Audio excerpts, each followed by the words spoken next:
Now we cross over to Safari Park, where it is day 2, where the 3rd Kenya International Investment Conference is currently underway, where it is dubbed Unlocking Africa's Gateway, bringing together over 2,000 delegates from government, private sector, development partners and non-state actors, as well as Africa trading blocs, discussing strategies for unlocking Africa's potential in investment and trade. And now we join our reporter, Hibak Said, to give us a detailed report. Hibak?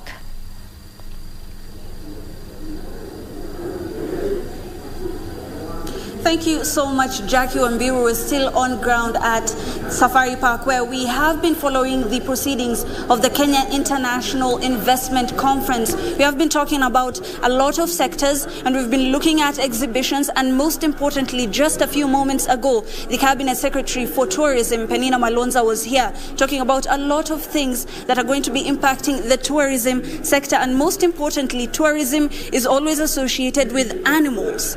With me, I have a biologist. If you could just tell us, how can Kenya use biology? How can Kenya use its animals to bring in investments into Kenya?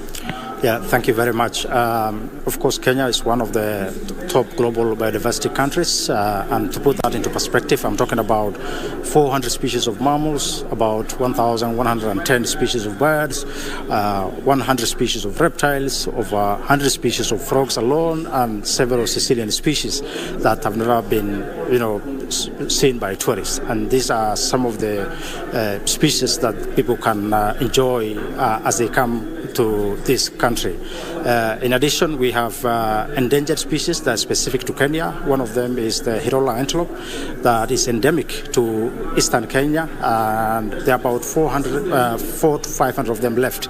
And it's called the four-eyed antelope. It's one of the unique treasures in Kenya that has not been seen by many tourists. And of course, driving up numbers is one of the things that are being talked about here. You've talked about endangered species, which is something that people don't often speak about. What are some of the things, or what are some of the gaps that are within that particular area that maybe you would like to highlight?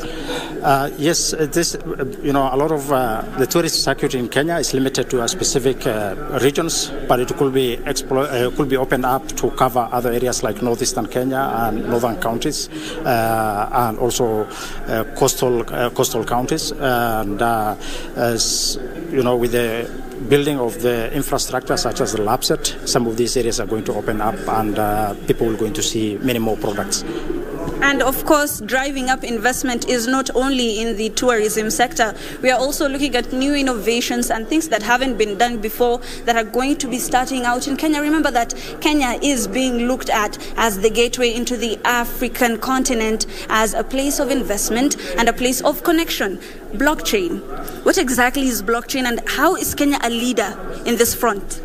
Well, Kenya is known as almost like the Silicon Valley of Africa. If it doesn't happen in Kenya, it's not going to happen anywhere else. So that's why we established Venom Africa right here in Kenya. Blockchain is pretty simple. It's 3 things. It's a payment system, it's a smart contract, and it's an immutable ledger. And blockchain can transform dramatically the economies by taking the reliance away from external currencies and external treasuries, and enabling intra-African trade to be much more cost-efficient, much more frictionless, and to help economies and to help the unbanked. Which is a very interesting concept. If you could maybe just tell us as we wrap up, how do fintechs come in? Kenya has a lot of fintechs. Sure, Kenya has a lot of fintechs, and I think that the way to wrap this thing up was just imagine all of the wealth that you have today in Kenya, which is not fintech, it's a plantation, it's a mine, it's different types of property assets, it's carbon credits. All of these valuable assets can be put onto the blockchain and can be tokenized, and this is the future for Kenya, and we are here to try and put that infrastructure in place to help it happen.